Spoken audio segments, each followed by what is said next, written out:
요한복음 20장 말씀을 쭉 이어서 하죠. 제자들은 충격에 빠진 거예요. 그동안 주님을 따랐고 주님을 소망했고 주님을 의지했는데 그 결과가 십자가의 죽음이라니, 그것은 그들에게는 실패였고 어쩌면 당혹감이었고 어쩌면 배신감이었을 수도 있었겠습니다. 그들은 충격에 빠졌고, 그리고 심지어 예수의 제자라는 꼬리표가 그들에게 위협이 되었습니다. 우리가 이전에 살펴보았던 장면과는 달리 19절을 보시면 예수를 보았다라는 막달라 마리아의 이런 기쁨과는 상당히 대조되는 모습을 볼 수가 있어요. 여러분 19절 말씀을 보셨는데 그들이 어떤 분위기입니까? 침울하며 두려움이 가득합니다. 내가 주를 보았다라고 말했던 마리아와의 모습과는 달리 그들은 지금 두려움에 빠져 있어요. 마리아가 그들에게 찾아와서 내가 주님을 보았다, 그리고 예수께서 하신 말씀을 세세하게 전했을 거란 말이죠. 그러면 오전에 찾아와서 그 이야기를 듣고 당장 달려나갔던 베드로와 요한처럼 이렇게 달려나가거나 당장 그 자리를 박차고 나와서 주님이 어디 계신가 이렇게 두 눈을 크게 뜨고 찾아보는 그런 좀 동작들이 있어야 되지 않겠습니까? 주님을 보았다고 하니까 말이에요. 그런데 제자들은 그런 이야기를 듣고도 여전히 두려움 속에 있다라는 거예요. 19절을 보니까 그들이 한데 모여 떨고 있다고 하는데 왜 떨고 있다고 하죠? 말씀 한번 보실까요? 유대인들이 두려워서라고 되어 있어요. 말씀드린 것처럼 예수의 제자, 이것이 그들에게는 두려움이었던 거죠. 유대인들이 두 눈을 크게 뜨고 예수의 잔당들을 죽이기 위해서 지금 노려보고 있는 거예요. 심지어 대제사장은 이 빈무덤을 보고받고서는 로마 병정들을 매수해서 저 제자들이 예수를 훔쳐갔다, 예수를 가지고 갔다, 이렇게 소문을 내라 라고 한 거예요. 그러니까 그 소문의 진상진 제자들이 빨리 죽어지는 게, 빨리 없어지는 게 그들에게는 이익이라는 거죠. 그러니까 제자들은 지금 아무데도 나가지 못하고 문을 꼭꼭 틀어 잠그고 그곳에 머물러 있는 겁니다. 여러분에게 또 저에게, 우리 모두에게는 두려움이라는 게 있을 거예요. 두려움. 어떻게 보면 이 두려움은 우리가 살아가면서 절대로 떼놓을 수 없는 동승자 같은 것 같아요. 두려움. 이런 얘기하면 제가 옛날 사람 같아가지고 좀 하기 싫긴 하지만 그 전설의 고향을 보면 저는 옛날에 항상 이불을 뒤집어 쓰고 봤어요. 예. 다 볼 거 보면서 이불을 뒤집어 쓰면 그래도 좀 괜찮은 거예요. 그래서 꼭 머리 감을 때 생각이 나서 눈 따가운데 빨리 뜨는 거죠. 무서워서 오금이 저려요. 근데 나이가 지나고 보니까 그 귀신 분장이 좀 성의가 없어. 이런 것만 보이고 그런 것들이 전혀 두렵지 않다라는 거죠. 실제로 정말 저를 두렵게 하는 건 뭐냐면 새벽에 깨가지고 그 잠때 부리는 이 아이들, 너무 두려운 거예요. 어떻게 지워야 되나, 말이 안 통하잖아요. 너무 두려워. 아침에 피곤하고. 나이가 들면서 두려운 것이 점점 나아질 거라고 생각을 했는데 웬걸 더 두려운 게 많아지는 거예요. 그리고 그 강도가 더 깊어지고요, 더 큰 무게로 다가오더라는 거죠. 두려운 게 귀신 이런 게 아니라 너무 현실적인 삶의 문제들이 더 크게 다가오더라는 겁니다. 여러분은 어떠세요? 청년의 때에 두려움이 없다라면 거짓말이겠죠. 또 대한민국을 살아가면서 청년으로 살아간다는 것이 두려움이 투성일 거예요.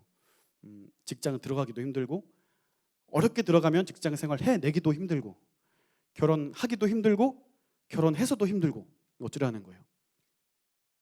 너무 힘들고 힘들어서 아무것도 안 하고 싶은 거예요. 그냥 이것도 싫고 저것도 싫어서 멀리 숨고 싶은 겁니다. 너무 힘들어서 문이란 문은 다 걸어 잠그고 아무에게도 터치받고 싶지 않아서 그냥 그렇게 혼자 지내는 겁니다. 두려워서. 좀 간섭해주지 않았으면 좋겠는 거죠. 너무나 힘들고 두려워서 아무것도 하고 싶지 않은 거죠. 열심히 냈어요. 수고했어요. 너무 지치는 거예요. 제자들을 보십시오. 예수님을 따르면서 그들에게는 신앙 고백이 있었어요. 하나님에 대한 지식도 있었어요. 예수님의 말씀, 예수님의 기적, 또 예수님을 따라다니면서 예수님이 어떤 분인가에 대한 신앙 고백도 있었어요. 병든 자를 고치시고 죽은 자를 살리시고 심지어 말씀으로 바다도 풍랑도 잠잠케 하시는 이 권세 있는 분을 바라보면서 이분에 대한 신앙 고백이 제자들에게는 분명히 있었다라는 거예요. 그런데 그들에게 있는 이 두려움이 그들 안으로 예수님도 들어오지 못하도록 문들을 꽁꽁 잠그고 있는 거예요. 여러분 19절을 잘 보시면 문을 닫았다라고 돼 있지 않고 문들이라고 돼 있는 거예요. 그 방구조가 어떻게 돼 있는지 잘 모르겠는데 문이란 문은 다 걸어 잠근 거예요. 창문도 걸어 잠궜겠죠. 아무도 들어오지 못하도록, 그 누구도 우리가 여기 있다는 사실을 알게 하지 못하도록 꼭꼭 걸어 잠근 겁니다. 두려워서요. 두려움이란 게 그런 것 같아요. 너무 커다란 무게로 다가오고 또 그동안 열심내었던 모든 것들에 대해서 내가 왜 그동안 왜 이렇게 열심냈지? 내가 그동안 뭐 한 거지? 이렇게 의미 없는 것으로 만들어버려요. 회의감을 갖게 해요. 예수님이 부활하셨다, 이러한 소식을 들었음에도 불구하고 그들은 여전히 문을 걸어 잠가요. 그 안에 논쟁이 있었겠죠. 예수를 보았다 하지 않냐? 예수가 살아생전에 죽었다가 살아난단 말 한 적 있지 않냐? 이런 논쟁도 있었겠죠. 그러나 결국 그들은 문을 걸어 잠가요. 어떤 이야기가 그날 있었는지는 모르겠지만 어쨌든 드러난 현상은 그 누구도 들어오지 못하도록 문을 걸어 잠궜다라는 거예요. 믿을 수 없다. 어떻게 그런 일이 있을 수 있단 말인가? 마리아, 내가 예수님을 너무 그리워한 나머지 헛게 보이는구나. 이 시간 우리 모두 어쩌면 멀쩡하게 아무런 문제 없는 것처럼, 아무런 두려움 없는 것처럼 이 자리에 앉아 있지만 우리 모두에게 두려움이 있을 거라고 생각합니다. 그 어떤 열심도 내지 못하도록 여러분의 마음, 여러분의 문들을 꼭꼭 걸어 잠그게 할 만한 그런 두려움들은 어떤 것들입니까? 그 누구와의 관계에도 이젠 섞고 싶지 않아서 너무 지쳐서 그냥 숨게 만드는 그런 두려움은 무엇입니까? 오늘 우리가 그 두려움이 무엇인가를 볼 수 있기를 바라요. 그리고 그 두려움이라는 문제 말이에요. 그게 결코 사라지지 않는다라는 사실도 우리가 이 시간 인식할 수 있었으면 좋겠어요. 떠나지 않아요. 그 두려움은 우리와 늘 함께하면서 우리를 옥죄고 우리를 힘들게 할 거예요. 때로는 그런 어려움 속에 살지만 누군가가 내 마음을 이해해주고 나를 헤아려줘서 잠깐은 위로가 될 수 있겠어요. 나를 너무나 잘 이해해줘서 잠깐은 감동이 돼서 내 그래도 살만하구나, 이러한 마음이 들 수도 있겠어요. 그런데 영원하지 않더라고요. 왜냐하면 그를 위로해주는 그 사람도 두려움 덩어리를 안고 살기 때문에 그래요. 우리 모두는 절대로 해결되지 않는 이 두려움들을 다 안고 살아가고 있다는 겁니다. 근본적인 문제, 근본적인 두려움, 그것이 절대로 해결되지 않는다는 거죠. 제자들도 마찬가지였어요. 많은 것들을 보았고 많은 것들을 경험했지만 여전히 그 두려움은 해결되지 않는 거예요. 그래서 꼭꼭 걸어 잠그고 그 안에서 어떤 얘기가 오가는지는 모르겠습니다. 하지만 두려움에 벌벌 떨고 있는 제자들에게 예수님께서 찾아오시는 거예요. 19절 말씀 보십시오. 중간쯤에 보시면 유대인들을 두려워하여 모인 곳의 문들을 닫았더니, 잠갔다는 말이에요. 예수께서 오사 가운데 서서 이르시되 너희에게 평강이 있을지어다. 아멘. 이 장면에서 우리는 작별할 수 없는 두려움의 문제를 해결받을 수 있다라는 사실을 우리는 믿을 수 있어야 해요. 이거 그 누구도 해결할 수 없는 문제인데 그럼에도 불구하고 이거 해결될 수 있다라는 것 우리는 본문을 통해 알 수 있는 거예요. 그 두려움은 우리에게 손 내미신 그리스도 예수께로부터만 해결받을 수 있다라는 겁니다. 그분께서 우리의 중심에, 내 삶의 중심에, 제자들의 중심에 서신 것처럼 그 중심에 서서 그들을 다스리시고 우리의 중심에 서서 우리의 삶을 주관하실 때 그 문제가 해결된다는 거예요.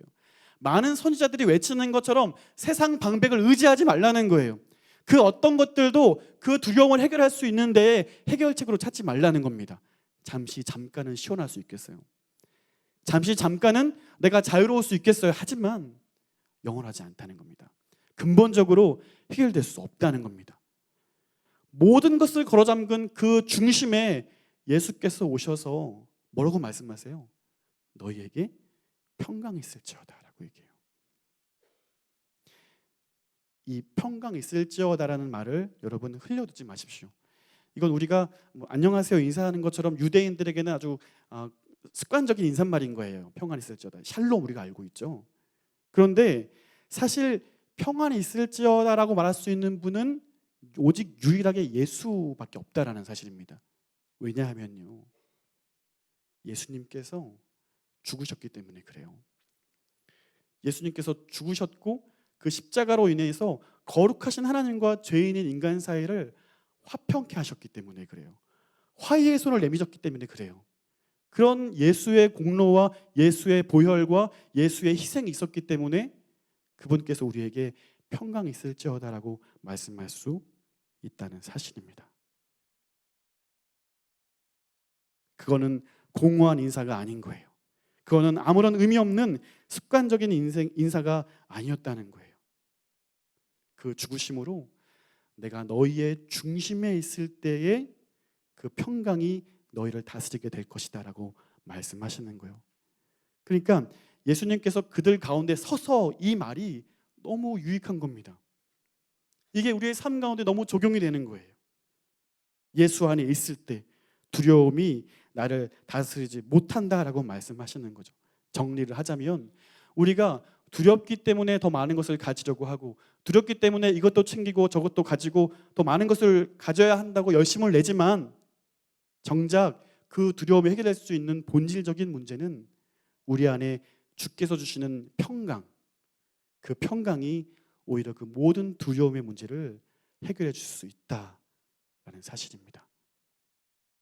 예수께서 두려움 가운데 있는 그들 안에 오셔서 평강이 있을지어다. 그러니까 이제부터 여러분이 서로에게 샬롬이라고 인사할 때에는 이게 어떤 의미가 있는 거냐면 주께서 여러분을 다스리시기를 바랍니다 라는 인사인 거예요. 그럴 때 평강이 주어지는 거예요. 그럴 때에만 평강이 주어지는 겁니다. 사랑하는 예수가족 여러분, 어떤 두려움이 있으세요? 관계적인 두려움입니까? 아니면 미래에 대한 두려움입니까? 현실을 살아가는 막연한 두려움이십니까? 부활하셔서 오늘 여전히 살아계시는 예수 그리스도의 통치를 여러분 받아들이시기를 바라요.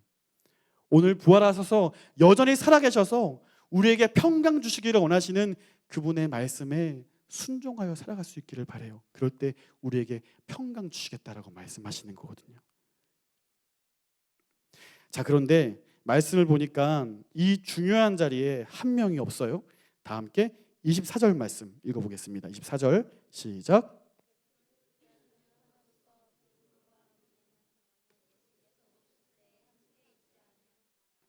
아멘.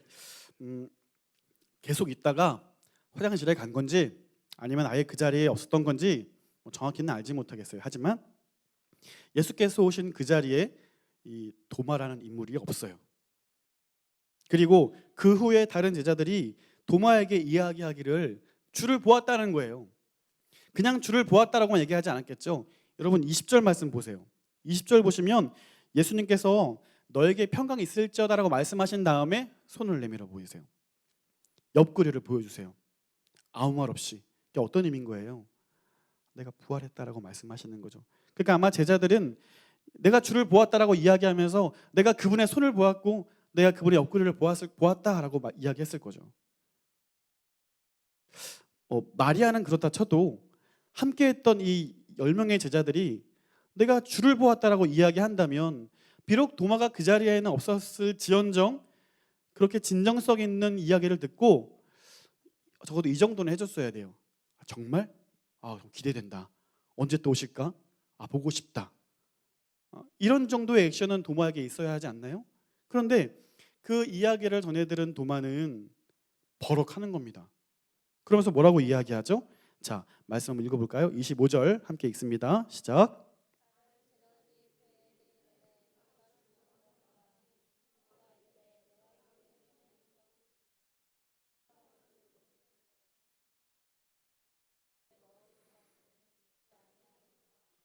아멘, 아멘. 믿지 못하겠다는 거예요.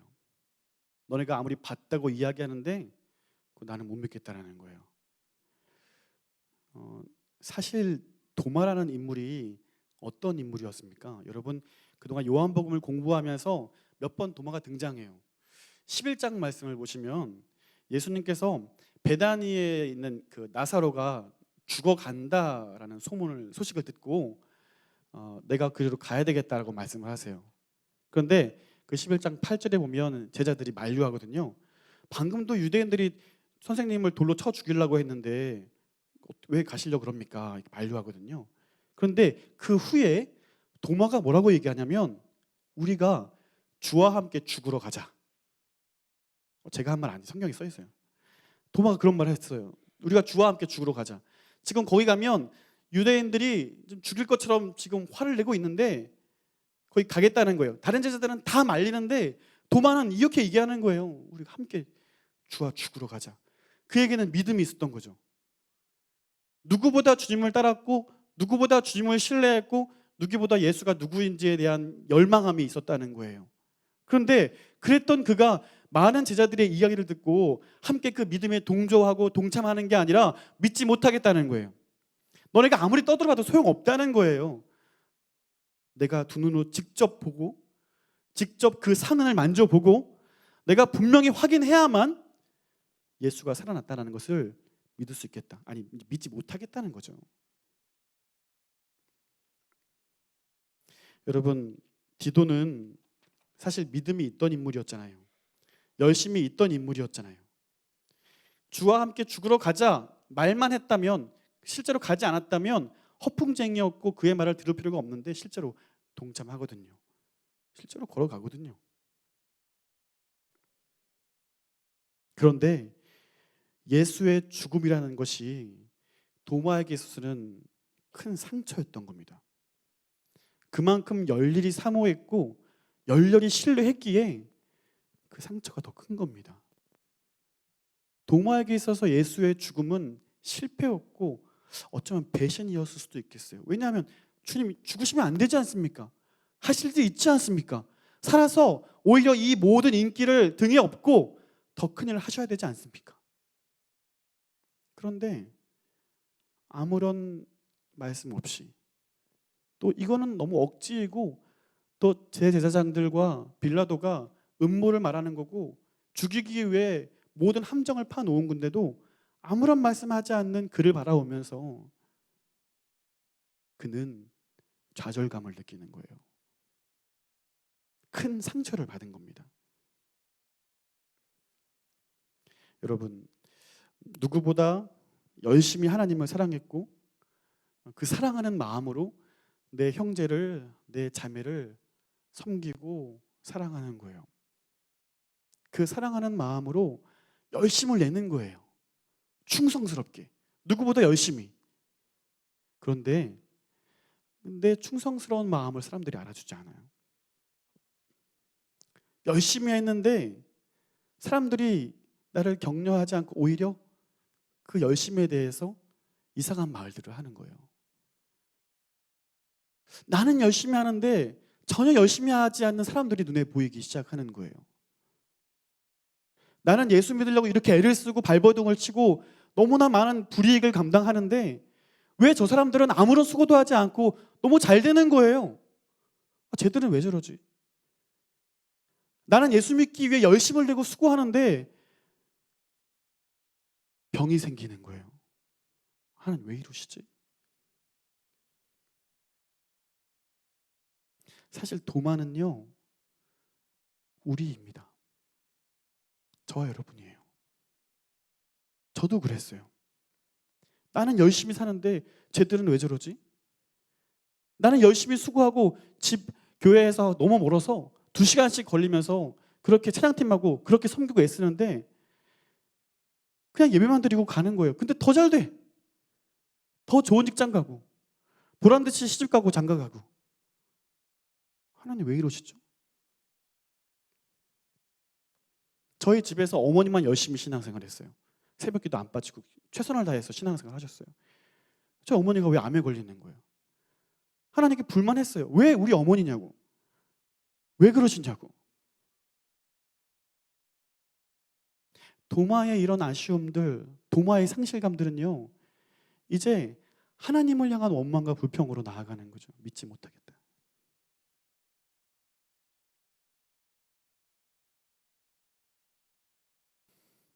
여러분 어떠세요? 여러분은 어떤 두려움을 갖고 계세요? 어떤 마음의 상실감을 갖고 있습니까? 어떤 아픔이 있으세요? 그 누가 여러분을 알아주길 원하고 그 누가 이 문제를 해결해 주길 원하시나요? 도마도요, 다른 제자들이 위로해 주지 않더라고요. 도마도요, 다른 그 누구가 와서 격려하지 않더라고요. 7일이, 일주일이 지난 다음에 예수께서 도마가 있는 걸 확인하시고 그때 그들의 중심으로 다시 들어오세요. 그리고 평안이 있을지어다라고 말씀하시고 예수님의 시선은 도마를 향해 가시는 거예요. 그리고 도마는 그 어떤 말도 하지 않았는데 예수님 어떻게 말씀하십니까? 자, 다 함께 27절 말씀 한 목소리로 읽겠습니다. 시작.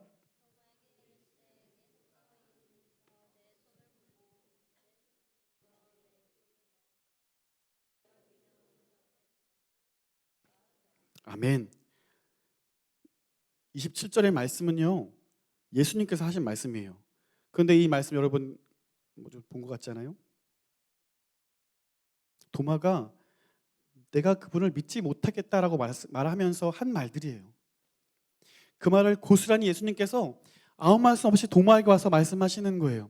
그러니까 도마가 불만 섞인 원망을 주님께 토로하고 있을 때 이미 다 들으신 거예요. 들으신 거예요.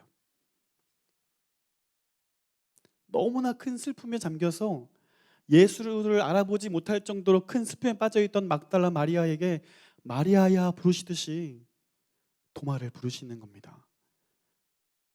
그의 상처를 헤아리시는 겁니다.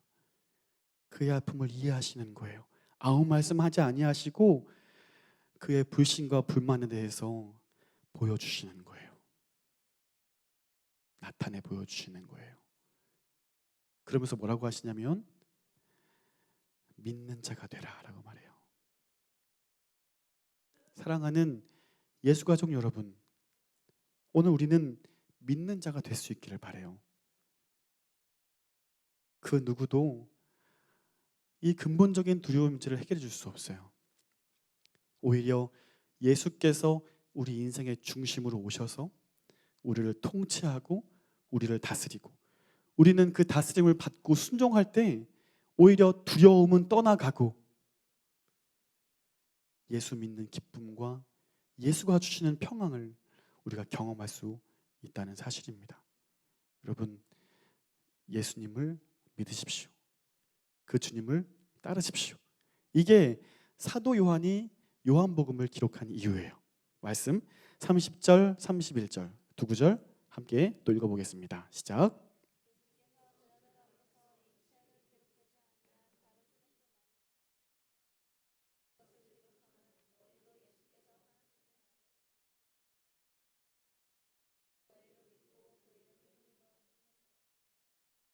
아멘.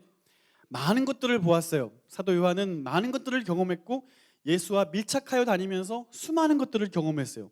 그런데 예수께서 그 모든 것을 행한 이유는 뭐냐면 예수가 하나님의 아들 그리스도 메시아라는 사실을 믿게 하기 위함이다라는 거예요.